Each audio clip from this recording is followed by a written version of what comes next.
সন্মানীয় চামগুৰি সমষ্টিৰ AIUDF দলৰ প্ৰাৰ্থিত্ব প্ৰত্যাশী তথা সম্ভাব্য প্ৰাৰ্থী আমচুৰ প্ৰাক্তন সভাপতি তথা ৰূপয়াত সমষ্টিৰ প্ৰাক্তন বিধায়ক আৰু AIUDF দলৰ চামগুৰি সমষ্টিৰ প্ৰাৰ্থিত্ব প্ৰত্যাশী আব্দুল আজিজ সাহেব প্ৰমুখ্যে AIUDF দলৰ দলপ্ৰেমিক ৰাইজ আজি চামগুৰি সমষ্টিৰ কাৱৈমাৰীত আব্দুল আজিজ সাহেবৰ এটি সম্বৰ্ধনা অনুষ্ঠান আয়োজন কৰিছে।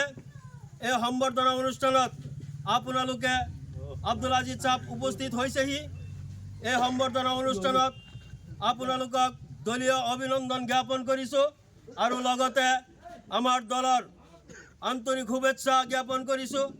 আৰু আপোনালোকৰ মঞ্চত আজি এই কাৱৈমাৰীত এই যোগদান সভা তথা সম্বৰ্ধনা সভাত আব্দুল আজিজ সাহেব উপস্থিত হৈছে। আব্দুল আজিজ সাহেবক এতিয়া সম্বৰ্ধনা জনাব আমাৰ কাৱৈমাৰীৰ গণ্যমান্য ভোটাৰ ৰাইজসকলে।